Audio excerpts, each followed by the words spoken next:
Queridos, vamos abrir a palavra de Deus no Evangelho de Marcos, no capítulo 4,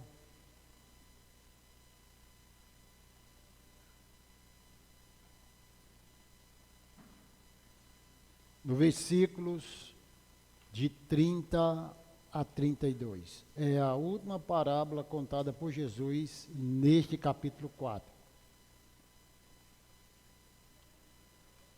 Marcos 4, versículo 30. Diz assim a palavra de Deus. Disse mais: a que assemelharemos o reino de Deus?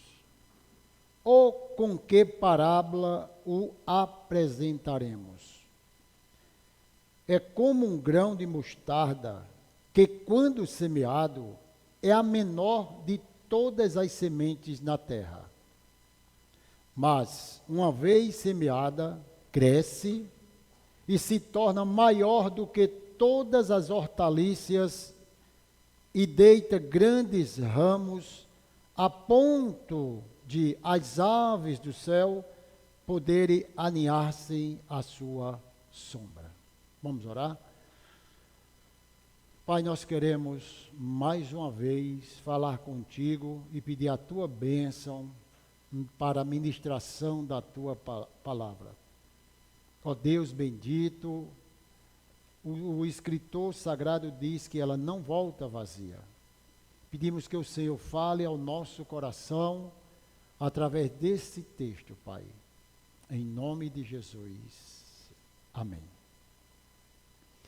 Hoje nós vamos trabalhar a quarta parábola do livro de Marcos, capítulo 4. A primeira foi a parábola do semeador, a segunda da candeia, a terceira da semente e a quarta essa do grão de mostarda. Eu não sei se vocês têm observado final de ano. Cada final de ano, a gente escuta uma notícia de que a Mega Sena foi o quê? Acumulada. E se você perceber, as apostas aumentam muito nesse período, porque o bolo é maior.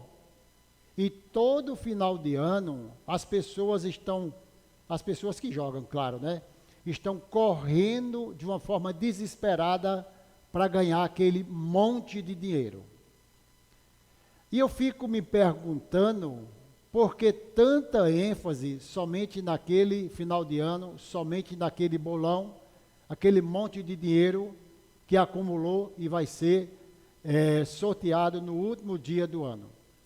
Até porque os outros prêmios talvez sejam prêmios que têm um valor muito bom, um dinheiro muito bom. Mas o que acontece é que nesse período as apostas aumentam, porque é um grande valor. Eu trouxe essa introdução para a gente falar um pouquinho sobre o valor das pequenas coisas. O valor das pequenas coisas, os pequenos começos, ou os começos humildes, o quanto a gente precisa pensar um pouquinho que começar de baixo, começar aos poucos, é muito mais prudente e importante.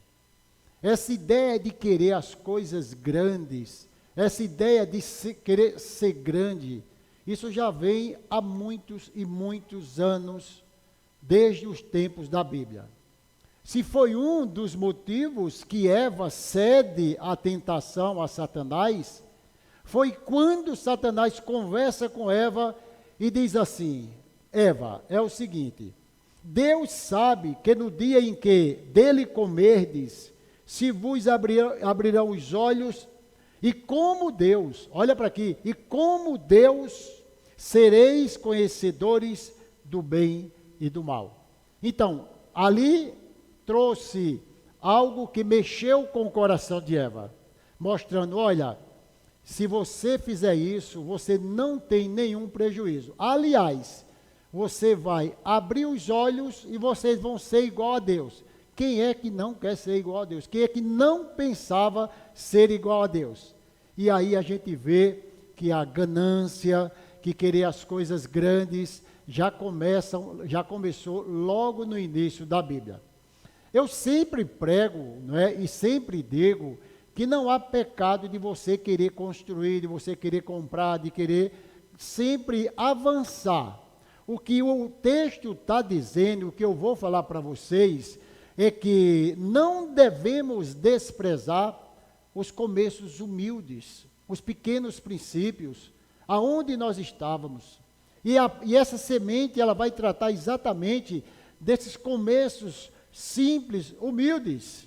E para isso, no capítulo 4, Jesus contou exatamente 4 parábolas e todas elas relacionadas à semente. Pense, a semente. E quando chega nessa, ele vai mostrar agora como uma semente tão pequena, na época era a menor semente, a semente do grão de mostarda, como essa semente pode influenciar, como essa semente pode crescer, ela pequenininha, poucos centímetros, mas depois de plantada, a Bíblia diz que ela dá uma árvore muito grande. Segundo os estudiosos, dizem que é uma árvore que chega a 3 até 4 metros de altura. É tanto que no final ele vai dizer que essa árvore, ela chega a um ponto, né, muito grande de abrigar os pássaros, de abrigar exatamente as aves.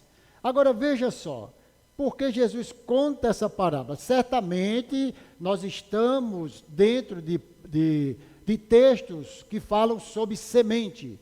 Na semana passada eu falei para vocês o valor da semente, ou melhor, como a semente cresce, o segredo daquela semente.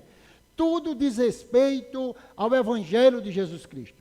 O que ele fala nessa semente é exatamente a palavra que é lançada no coração. E aqui ele vai mostrar que na anterior há um crescimento secreto, e agora ele mostra sobre essa parábola que cresce de uma forma muito grande, mas que tem que começar de baixo. Tudo tem que começar lá de baixo, não orgulhoso, não querendo, talvez, atropelar as etapas da vida. Eu já falei aqui, permite-me falar de novo, quando nós fomos organizar a Igreja Presbiteriana Zona Sul, nós alugamos um prédio muito pequeno ali no Catolé. E fizemos ali uma organização, um culto de abertura, que cabia apenas 50 cadeiras dessa com braço. E eu lembro que 2 pessoas chegaram para mim e disseram assim: por que você alugou um templo tão pequeno? Eu poderia ter, não teria nada de errado, eu ter alugado um templo maior.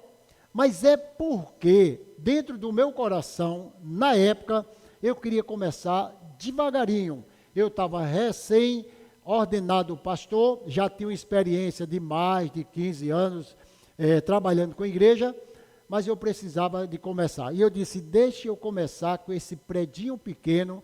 Se Deus fizer prosperar, a gente vai alugar outro espaço. Foi o que aconteceu.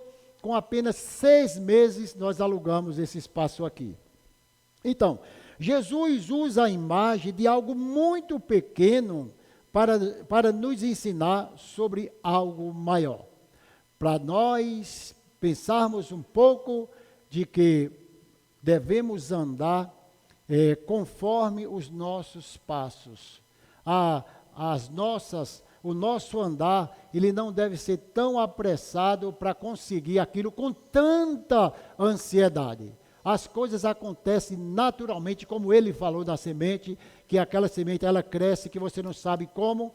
Assim também é a questão da semente do grão de mostarda. Essa parábola nos ensina que devemos sempre estar animados quando estivermos começando de baixo, começando de uma forma muito humilde. É muito comum, é muito provável que no início de uma caminhada, no início de qualquer projeto, a gente tenha pressa, a gente fica um pouquinho assim, meu Deus, parece que isso não vai prosperar, parece que a coisa não anda, não engrena, e ali ficamos preocupados, dizendo, meu Senhor, que está acontecendo?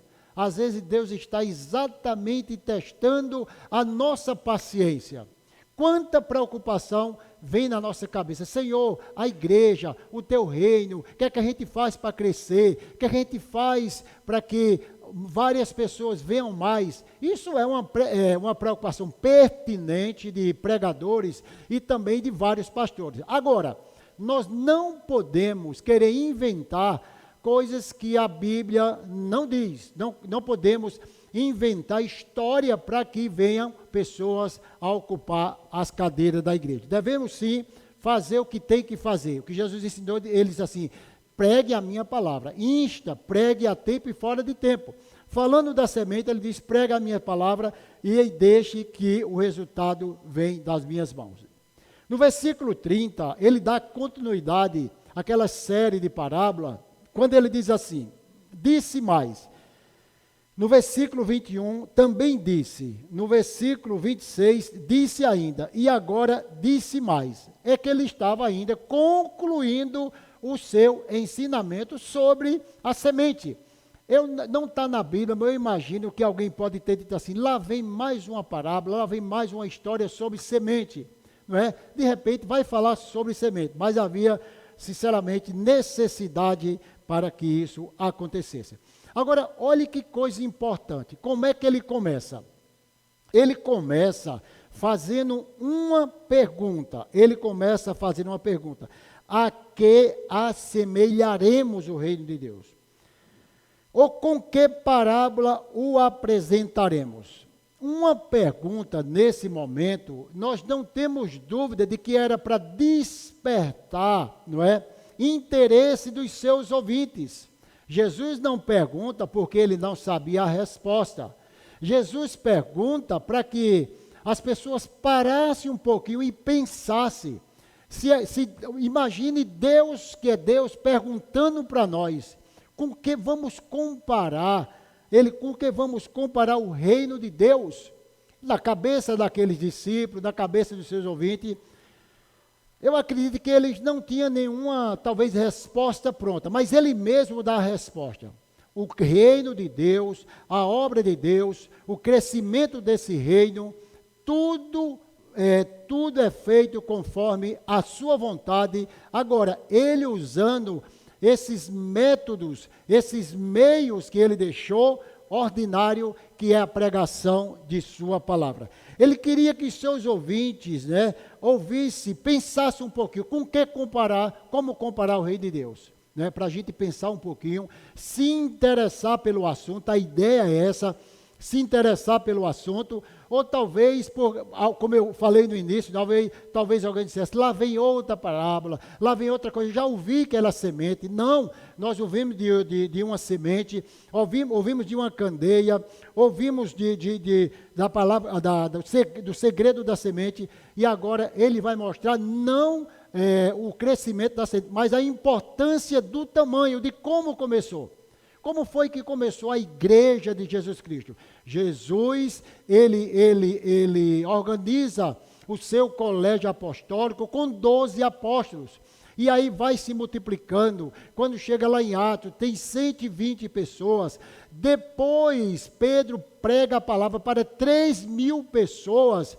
Quando é lá na frente, esse número ele já aumenta para 5.000 pessoas. Entenda o que Deus quer falar para mim e para você.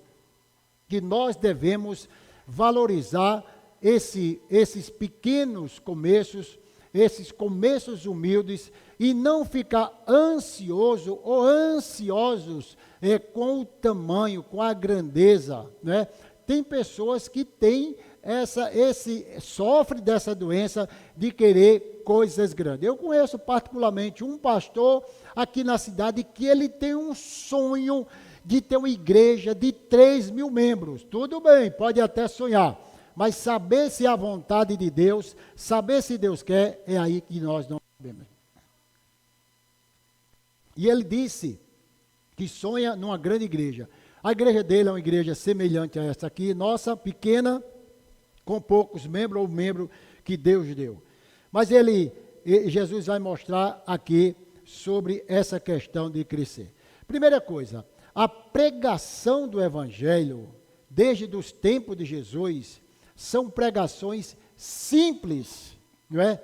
Se você for olhar o sermão de Pedro, que 3.000 almas se converteram, se você for lá para o Velho Testamento e for ler o sermão de um profeta irado, indignado com Deus, que prega um sermão de 6 palavras para que uma cidade seja salva, ele prega e a palavra fez efeito e uma cidade inteira se convertera, se arrependera de seus pecados, e foi aí que Deus começou uma grande obra. Como é que nós devemos nos comportar diante de tudo isso? Quem era Jesus? Como foi que ele chegou? O profeta Isaías descreve Jesus, porque se alguém pensasse um pouquinho, meu Deus, como será esse rei?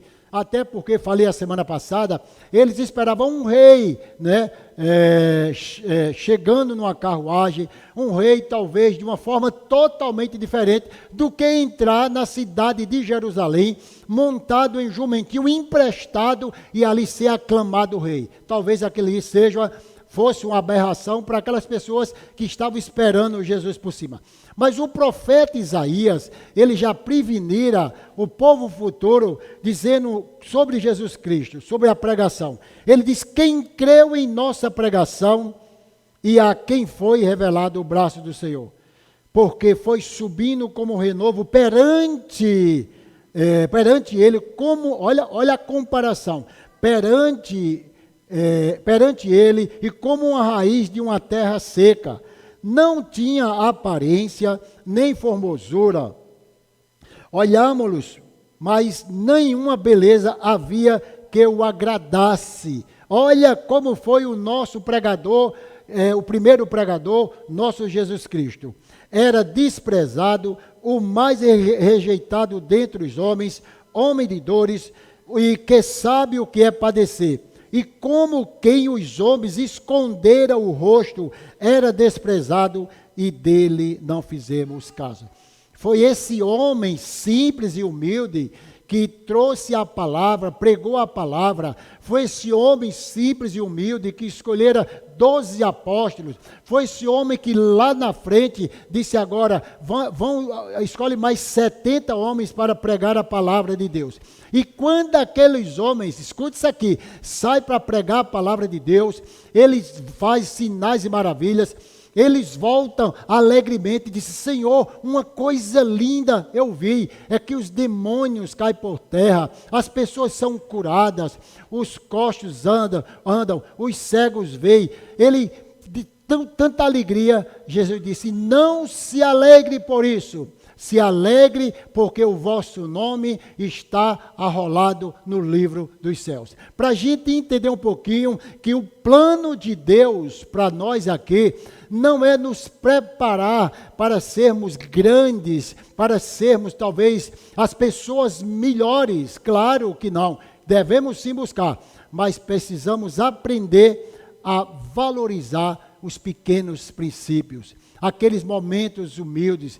Como começamos, é tão bom a gente seguir essa vida e não atropelar as etapas, não é? Um dia nós estamos lá embaixo, na estaca zero, estamos tristes, angustiados, mas no outro dia, Deus levanta a nossa cabeça, Deus levanta a nossa alma, Deus traz refrigério para o nosso coração. Isso é muito importante, até porque nós não vamos ter uma vida 100% de fé, uma vida 100% ali, equilibrada, não é? Sem sofrer danos. Nós somos humanos, nós sofremos, e é por isso que Jesus disse, no mundo tereis aflição, mas tende bom ânimo, eu venci o mundo. A pergunta foi feita, eu posso comparar o reino de Deus com o quê? E ele vai responder no versículo 31. Ele fala, é como um grão de mostarda.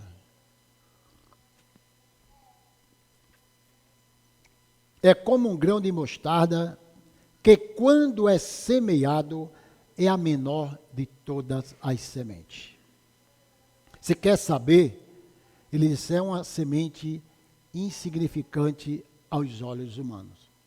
Para a gente entender que as coisas pequenas, tratada com muito carinho, tratada com muito respeito, tratada com muita renúncia, tende a crescer e tende a ser algo profundo que Deus coloca em nossas mãos. Ele diz aqui, pois é como um grão de mostarda, não é? Ele diz, é exatamente desse tamanho que começa. Se você for ler a história da Igreja Presbiteriana do Brasil, você vai entender o que é começar de baixo. Hoje nós somos uma igreja, não é, sem nenhuma vaidade, uma igreja grande, estou falando de IPB, não é? Essa igreja, ela começou em 12 de agosto de 1858. Como foi que ela começou? O Simonton, o missionário americano lá da Pensilvânia, ele tinha apenas 27 anos. Ele foi ordenado e ele disse, eu quero trabalhar em missões. Ele disse, para onde você quer ir? Eu quero ir para o Brasil. A história diz que ele pega um navio, passa 2 meses para chegar aqui no Brasil, ele funda um trabalho no Rio de Janeiro, funda um trabalho em São Paulo, e esse homem, ele morre aos 34 anos, e deixou um grande legado, uma igreja que cresce, uma igreja que teve o seu início pelo um jovem de apenas 27 anos, não é? Que teve o desejo no seu coração de sair lá dos Estados Unidos, chegar ao Brasil, de uma longa caminhada, enfrentar a vida difícil. Diga de passagem, o pai dele era médico, o pai dele era político, eles tinham condição financeira, era muito bem abastecido, mas ele sonhava em plantar um trabalho em solo brasileiro. E por onde ele começa? Começa de baixo. Ele reúne algumas crianças, faz uma escola bíblica dominical, ele reúne algumas famílias e aí dá-se início à Igreja Presbiteriana do Brasil, no Rio de Janeiro. Simonton, ele morreu de febre amarela. Pense aí, vir para o Brasil morrer de febre amarela, porque não tinha tecnologia, a medicina de hoje, e ele foi alvo dessa morte, ele perde a sua esposa, e aí nós entendemos como é importante a gente apenas, escute isso aqui, vamos plantar a semente, vamos regar a semente, e vamos deixar que os resultados venham, mas vem porque é Deus quem faz prosperar, é Deus quem faz tudo isso para que o nome dele seja glorificado. Os fariseus e muitos seguidores estavam esperando a chegada de um reino exterior, né, um reino visível, como eu já falei, um conceito errôneo, mas ele não esperava desta maneira. Eu já falei isso a semana passada, que dentre a preocupação de tantos pastores, não é, de trazerem para o culto novidade, terminam tirando toda a beleza de Deus, tirando o plano de Deus para a igreja. Então precisamos ter muito cuidado com isso. Sobre a pregação do Evangelho, Jesus diz assim, pois em verdade vos digo, se tiver de fé como um grão de mostarda, falando aí, direis a este monte, passa daqui para acolá, e ele passará. Perceba que Jesus não comparou o reino de Deus com uma grande montanha, ele não comparou com um belo rio, nem com um grande mar, o mar da Galileia, não é? Ele não comparou com uma grande árvore, mas ele compara com algo pequeno. Porque quem está lá em cima tem que passar por aqui, por baixo.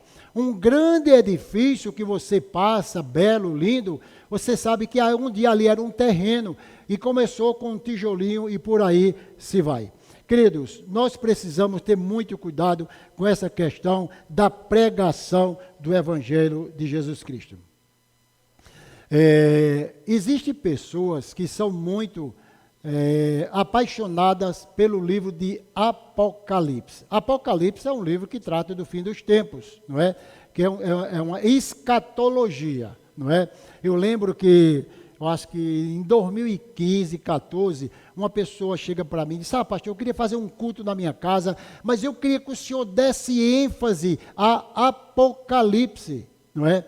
e eu fui começar a estudar Apocalipse, e eu comecei a entender que o livro de Apocalipse, ele não está tratando somente de um reino futuro, ele não está falando somente do que pode acontecer. São aqueles futuristas, como são aqueles preteristas, aqueles que acham que o Apocalipse ficou para o passado e aquele que o Apocalipse somente está lá na frente. O Apocalipse fala do aqui e agora, fala da igreja atual. E eu comecei a ler um livro, o livro é A Bíblia e o Futuro. Quem quiser esse livro, eu tenho em PDF, pode me pedir. A Bíblia e o Futuro, de Anthony Rockman. E ele diz uma coisa muito importante. Ele diz: o maior evento da história não é a vinda de Cristo, mas a chegada de Jesus Cristo. Ele começa a dar ênfase ao que Jesus planta no seu ministério e começa a tirar a expectativa errônea de um apocalipse futurista, não é? De um desastre, de coisas que vão acontecer. É claro que a Bíblia narra tudo isso sobre a vinda de Cristo, sobre guerras, sobre rumores de guerra, sobre tantas coisas que já acontecem e talvez ainda vá acontecer. Mas a preocupação dele é mostrar que o importante dessa história foi quando Cristo, ele veio à terra, quando ele chegou. Por quê? Jesus chega com um objetivo, Jesus chega com uma missão de o quê? De resgatar um povo, de dar vida para nós. E é aí que nós entendemos a chegada de nosso Senhor Jesus Cristo. A ênfase é: os grandes resultados desenvolvem-se a partir dos pequenos começos. Não é isso que eu falei? Pensa um pouquinho, para a gente não só estar apegado às coisas grandes, não querer que planta a semente hoje. Ele está trazendo uma linguagem aqui da agricultura que é muito conhecido nosso, de que o agricultor planta, eu falei a semana passada, ele vai para casa dormir, ele não se inquieta, ele não fica desesperado, ele confia. Então, do mesmo jeito, aquilo que é tão insignificante aos nossos olhos, aquilo que nós não valorizamos, talvez seja algo tão importante para a nossa vida, talvez seja algo tão importante que Deus está dando para mim, para você. Não é? Nós temos aquela mania, não quero, só quero que se for dessa maneira, e aí algumas vezes perdemos de conquistar, perdemos de ganhar algo tão maravilhoso lá na frente, porque estamos desprezando as coisas pequenas. Quem quer construir tem que começar de baixo. O meu ministério, eu comecei nos bancos da igreja, até ser ordenado, eu tive 10 anos de experiência dirigindo igreja. Eu não era pastor, eu era um diácono, um dirigente de igreja.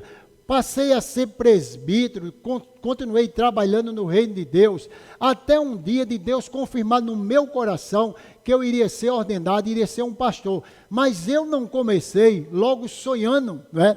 Eu lembro de um jovem que chega para mim e disse assim: pastor, eu tenho uma vocação para ser pastor. Eu digo: e daí? Fez: eu quero ir para São Paulo, eu quero começar, eu quero agora me formar e quero ser um pastor. Eu disse: primeiro conselho que eu te dou, senta na cadeira, vem ouvir, vem assistir à escola bíblica dominical, vem aprender com o teu pastor, vem começar de baixo para você querer chegar lá em cima. Você está vendo que as pessoas têm, não é, a visão muito lá em cima. São como aquelas pessoas que eu, particularmente, não estou julgando aqueles que têm uma chamada missionária. Eu tenho uma chamada para ir lá para a Bolívia, eu tenho uma chamada para ir lá para o Amazonas. Tudo bem, isso é muito importante. Mas quem testifica a chamada do povo de Deus é a igreja. Lembra que Rodrigo Broto pregou aqui, não é, no mês passado, sobre a igreja que envia o missionário. Então começa por aqui. Para chegar lá, precisamos sentar, precisamos planejar juntos e saber qual é a vontade de Deus.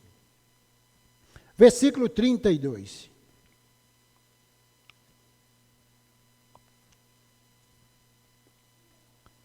Ele diz: mais uma vez semeada, cresce e se torna a maior do que todas as hortaliças, e deita grandes ramos, ao ponto de as aves do céu poderem aninhar-se à sua sombra.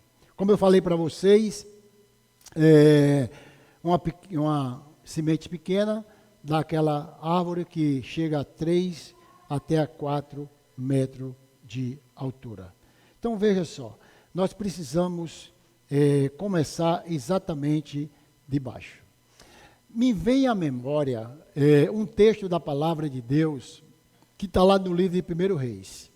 A Bíblia diz que o profeta Elias é um profeta de Deus, profetiza para o rei Acabe, dizendo: rei, é o seguinte, Deus não vai mandar chuva sobre a terra durante 3 anos e meio. Então se prepare. Só que Deus disse: Elias, você vai para o riacho de Querite, você fica lá, você vai beber água do riacho, depois os corvos vêm trazer pão e carne de manhã e de tarde. O riacho seca e agora Elias, olha que ministério próximo. Alguém já disse que o homem que mais prosperou no deserto foi Elias. Quando o riacho seca, Deus diz assim: Elias, agora você vai para Sarepta, que pertence a Sidom. Lá eu ordenei uma viúva. O sinônimo de viúva do Velho Testamento era de pobreza, mulher pobre mesmo.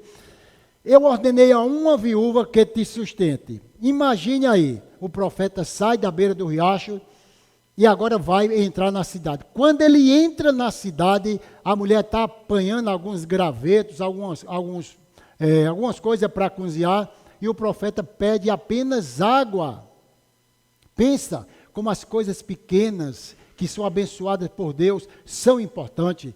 E ali, quando Elias chega e diz assim: dona, eu quero um pouquinho de água. E quando ela vai saindo para pegar água, o profeta diz: espera aí, traga um pouquinho de comer para mim, traga alguma coisa para mim comer. A Bíblia diz que a mulher disse: tão certo como vive o Senhor e como vive a tua alma, eu não tenho nada para comer na minha casa, eu tenho um punhado de farinha, um punhado ao que cabe dentro de uma mão, eu vou comer e vou morrer com o meu filho.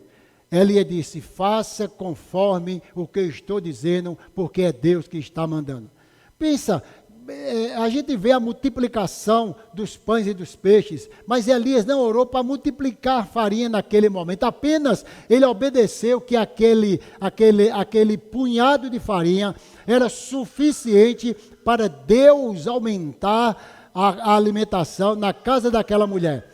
E ele disse: faça primeiro um bolo para mim, e você depois faz para o seu filho, porque assim diz o Senhor, que não vai faltar comida na sua panela. E a promessa de Deus se cumpriu na vida daquela mulher. Agora, o que me chama a atenção sobre a vida do profeta Elias, é que quando Deus resolve mandar chuva sobre a terra, Deus disse assim: vou mandar chuva sobre a terra. Elias foi para o Monte Carmelo, dobrou os seus joelhos entre as pernas, juntamente com o seu moço, e começa a orar, e ele diz assim: olhe para o lado do mar, tem alguma nuvem? O profeta foi, olhou e disse: não tem nada. Vai a segunda vez. Ele foi a segunda vez, se levantou, olhou e não tinha nada.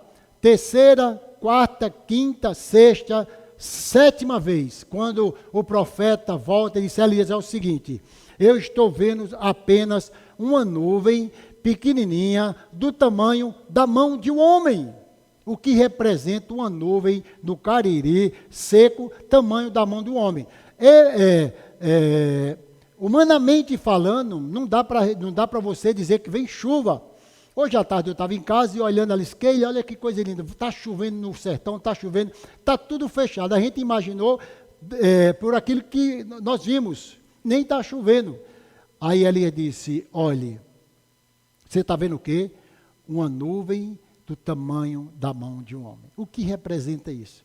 Mas é isso que a gente precisa entender, a não aprender, a não desprezar as coisas pequenas da vida.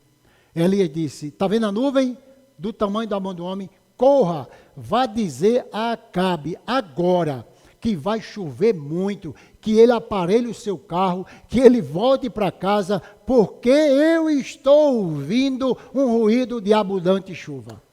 Gente, de onde Elias tirou essa ideia, de onde ele ouviu essas coisas, porque ele sabia da intimidade que ele tinha com Deus. O que representaria para nós uma nuvem tão pequena, algo que é insignificante, mas Elias, ele viu as coisas do lado espiritual.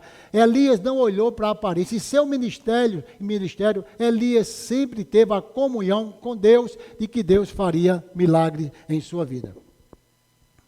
Então nós entendemos que isso é importante na vida da igreja. E ele diz, olha, o final de tudo isso, vocês vão ver, esperem, é que uma vez semeada, primeiro, uma vez, versículo 32, mais uma vez semeada, primeiro tem que semear, partindo da parábola de semeador, cresce, torna maior do que todas as hortaliças e deita grandes ramos, a ponto de as aves do céu poderem aninhar-se à sua sombra. Ele está dizendo, vocês estão vendo essa pequena semente? É algo que vai ser muito grande. Apenas, primeiro, plante. Segundo, regue. E terceiro, espere. Mas essa deve ser o nosso método de trabalho. Isso deve gerar no nosso coração essa vontade de plantar e de esperar. Como eu já falei e repito, nós somos apressados, nós queremos as coisas para ontem, não aguentamos esperar. Falei a semana passada, de que esperar é algo muito cansativo, mas espere, não se preocupe, começou de baixo, começou pequeno, fica tranquilo que tem a bênção de Deus. E, infelizmente, há muitas pessoas que querem começar lá de cima. Se puder começar, comece, mas se você não puder, perceba os pequenos começos. Aonde você começou, não é? Se for contar o testemunho de vocês, todos nós temos testemunho, não é? Quando eu casei, há 38 anos atrás, era tudo mais difícil, para conseguir as coisas, e tudo foi crescendo e a gente foi conquistando. O importante é ser obediente, lançar a semente, esperar e não querer atropelar as etapas da vida. Nós temos que cumprir as etapas da vida. Se foi uma das coisas que Satanás mais quis, foi que Jesus não seguisse o caminho dele até a cruz. Ele usa Pedro mais de uma vez, o diabo usa Pedro mais de uma vez. Houve aquela circunstância que os soldados, os romanos tentaram matar Jesus, Pedro negou, porque Jesus ele teve que passar por tudo aquilo para chegar até a morte de cruz. É importante ver isso como algo muito precioso para nós. O caminho que Jesus percorrera foi o caminho até o Gólgota, para ser crucificado. E pense você que ele estava como homem, e foi algo que doeu dentro dele, porque ele fez uma oração, que aquela oração é uma oração de que alguém sofrer, alguém que está triste, não é? Quando ele diz assim, meu Deus, por que me desamparaste? Para você ver que o caminho era árduo e o caminho era pesado, mas ele teria que cumprir. Então eu concluo esse sermão nesta noite dizendo que nós precisamos valorizar os pequenos começos, não é? Os começos humildes, porque é ali que nós encontramos o caminho da prosperidade. O crente, talvez alguns crentes pensam que prosperidade é uma coisa que acontece de um êxtase, não é? Alguma coisa que acontece volumosa. Nós precisamos aprender a passar por baixo até chegar lá, porque é Deus quem faz prosperar o meu e o seu caminho. Que Deus nos abençoe. Amém. Inscreva-se em nosso canal. Compartilhe nossos vídeos. Deus os abençoe.